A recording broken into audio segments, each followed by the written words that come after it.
bon, il pense qu'elle va bien apprécier cette surface, que le Péiré apparemment est conforme à courir sur piste en sable fibré. C'est une pouliche qui est sympa, qui a fait un peu de progrès depuis ses débuts, et il pense qu'elle a une bonne chance à défendre dans cette course. Ouais, les origines américaines, c'est vrai, du côté de la maman. Donc on peut penser avant le coup que ça devrait bien se passer aujourd'hui sur le sable. Et d'autres infos, Alexandre, oui. Pour le numéro 5, Follow Me If You Can. Sachez que Carlos et Yann Lernard qui sont présents sont assez confiants parce que ses débuts étaient vraiment très bons dans un lot qui était fort, puisque c'était 3e, vous le disiez, du prix des Marettes. Les premières en plus ont répété. Notez que par la suite, elle n'a pas pu gagner parce que la distance était un peu longue. En fait, c'est une pouliche qui a beaucoup de vitesse. Il pense que 1300 mètres PSF, ça va lui convenir. Sachez qu'elle est restée bien en cette fin de saison et qu'ils sont assez confiants pour un bon classement et même pour gagner si tout se passe bien avec ce numéro 5. D'accord. Ouais, c'est vrai que c'était mieux l'autre jour sur 1400 mètres que la fois précédente sur 1600 mètres. On va suivre son canter associé à Thierry Tullier. Tandem Thierry Tullier, entraînement Lerner qui marche fort. Il est hier qui a pris une bonne 4e place dans le prix Royal Oak. Qui est allé loin. C'est montré encore une fois très courageux. Dans le haut du tableau, il y a le numéro 1, Over the Clouds, qui est présenté par Henri-Alex Pantal, qui n'est pas très joué. La cote remonte d'ailleurs. C'est une pouliche qui n'a couru qu'une seule fois et qui s'est classée 6e pour ses débuts en compétition sur l'hippodrome de Fontainebleau. Et ce jour-là, elle était justement dominée par Tiki Tiki, qui était un rang devant elle. On s'aperçoit que Tiki Tiki est beaucoup plus joué que l'As aujourd'hui. Il faut forcément y voir un signe, bien évidemment. 8,40 € à présent pour la pouliche de Nicolas Clément, le numéro 9, confié à Stéphane Pasquier. Ouais, c'est le numéro 1.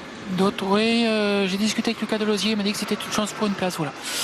Pouliche qui est sympa, qui a fait des débuts corrects, qui va monter sur cette course et qui peut se placer dans cette compétition. Quelques informations à propos des 2 chevaux présentés par Cricket Marek. Le numéro 4, Berry en Presse, qui l'autre jour était favorite à Clairefontaine, qui a mal couru à cause du terrain. C'était la raison invoquée par Pierre-Charles Boudot.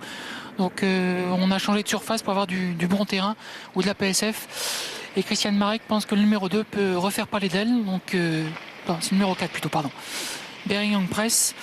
Et pour le numéro 11, Soyugo, elle travaille correctement le matin. Et juste un peu en dessous du numéro 4, mais pas une grosse différence. Donc plutôt des choix à reprendre pour les places. D'accord. C'est Michael Barzalona qui monte le numéro 11, Soyugo, qui est la sœur de Scalambra, qui a des références évidemment dans les bonnes épreuves. Lauréate de l'Easton et 3e du prix de Royal-Lieu pour l'entraînement de François Rowe. Mais légère préférence donc pour le 4 Bering Press. Alors évidemment, ces pouliches sont âgées de 2 ans, elles ont très peu de métier. Il y a également peu de références sur le sable. Elles ne sont que 3 à avoir couru sur cette surface. Et celle qui s'en est le mieux sortie, c'est Imperial Tango, le numéro 3. 2 tentatives, 3e et 4e. Maintenant, évidemment, ce n'était pas forcément dans les épreuves de très grand niveau. En tout cas, pour elle, son métier. Voilà, c'est ça. C'est important, on l'a vu dans la première course avec Donfront. Oui, elle a fait l'arrivée de réclamer, notamment.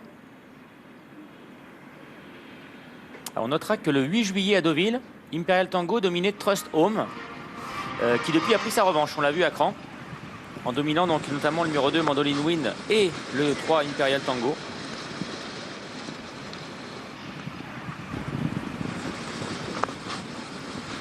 Mandoline Wind va-t-elle pouvoir répéter ses débuts?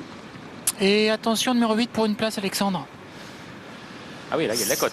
Oui, parce que Satoshi me dit que c'est plutôt pas mal. En débutant, elle n'avait rien compris. L'autre jour, c'était plutôt bien. Et sachez qu'elle était un peu verte et elle a eu peur d'une de ses rivales. Ce qui fait qu'elle n'était que 4e. C'est une pouliche qui a beaucoup de vitesse. Et voilà, il pense qu'elle devrait bien courir, même si le numéro n'est pas très bon, puisqu'elle partira tout en dehors. Mais surprise possible avec ce numéro 8. C'est vrai qu'elle a couru en progrès. La distance était plus courte pour sa 2e sortie, le 3 octobre. Et il y a 26 €. C'est l'une des 3 concurrentes les moins jouées au départ de cette épreuve. Le numéro 6, Marie Ardenne, on n'en a pas beaucoup parlé. L'entraînement de Pascal Barry. La cote est très haute. C'est elle la plus abandonnée. 4e à Évreux. On est allé là-bas pour certainement tenter de lui faire ouvrir son palmarès. Ça n'a pas été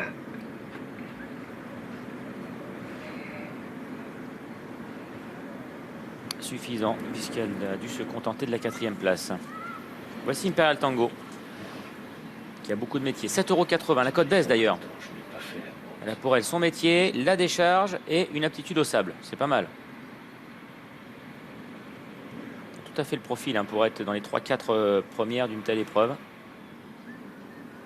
Il sera peut-être battu par meilleur, par des pouliches qui sont sur la montante. Comme le 9, Tiki Tiki, comme le 5, Follow Me If You Can, la favorite. Grande favorite même maintenant, 2,40 €.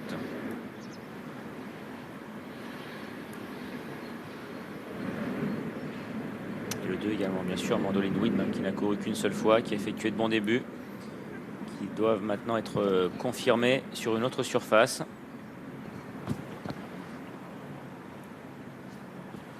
Aussi Soyugo, la sœur de Scalambra.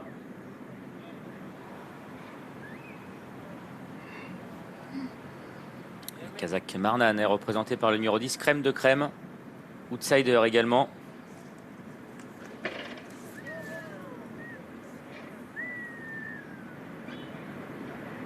Il vient de tenter sa chance dans une liste critérium de vitesse.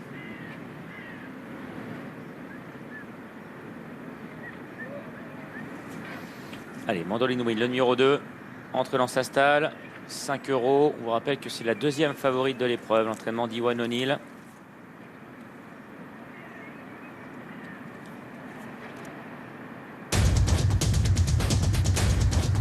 Départ imminent.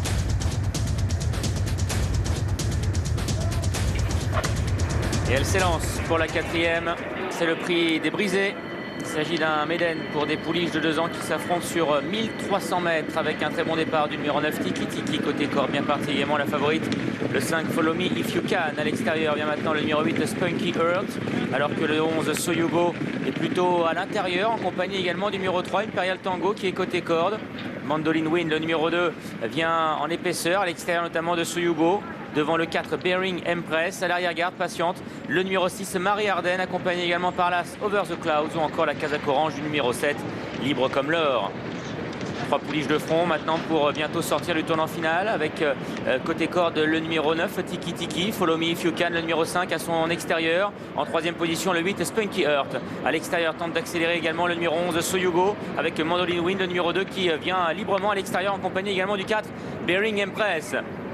Follow Me If You Can, le numéro 5 qui a maintenant pris l'avantage devant Tiki Tiki, le numéro 9 qui tente de se relancer. Côté corde, Imperial Tango, le numéro 3 se montre courageuse comme à son habitude, alors qu'à l'extérieur, Spunky Earth et également le 10, Crème de Crème, tente de refaire du terrain avec la favorite Follow Me If You Can qui a toujours le meilleur, mais attaqué sèchement à son intérieur par le 3, Imperial Tango. Et puis 10 de Crème de Crème, le 10 qui finit de mieux en mieux à l'extérieur. Peut-être tout à la fin, le numéro 10, Crème de Crème, qui est venu ajuster le 3, Imperial Tango. 3e place pour le 5, Follow Me If You Can, et la 4e pour le 9, Tiki Tiki. Ah, c'est pointu, c'est vraiment très pointu entre 2 concurrentes. Le numéro 3, Imperial Tango côté corde, le numéro 10, Crème de Crème, tout en dehors. 3e place pour le numéro 5, Follow Me If You Can. Et la 4e place pour le numéro 9, Tiki Tiki. Voilà, c'est pointu, Alexandre, pour la victoire dans cette course. Oui, oui, parce que vous qui avez tendance à dire avantage à l'extérieur à Chantilly, écoutez, sur le direct, il m'a semblé que le 10 avait pris un petit quelque chose, mais c'est vrai qu'en revoyant le ralenti, on peut avoir un doute. Donc on se dirige peut-être vers une photo très serrée dans cette épreuve. Écoutez, Imperial Tango s'est montrée quand même incroyable. Encore une fois, elle s'est montrée très accrocheuse, très courageuse. Parce que là, Follow Me If You Can est partie pour la gloire. Elle prend le meilleur. Elle a quand même un petit rang en début de course. C'est vrai, c'est vrai. Et 1300 mètres, c'est une vraie push de vitesse et c'est un peu le bout du monde pour elle. Pour finir, on a l'impression qu'elle fait canter, puis à 100 mètres du poteau, elle coince un peu. Parce que 1300 mètres, en finissant en montée comme ça, Chantilly, c'est un peu compliqué, mais elle court bien. Mais sans doute battue par la distance, me semble-t-il. Oui.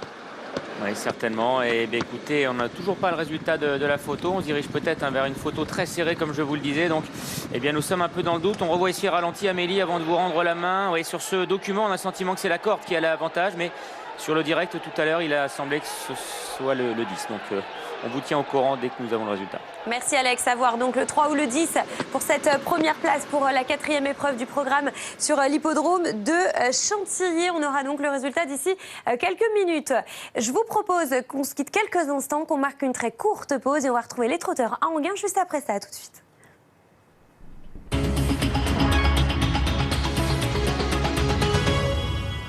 Votre première consultation de voyance au 01 75 75 34 35, seulement 1 € les 10 minutes.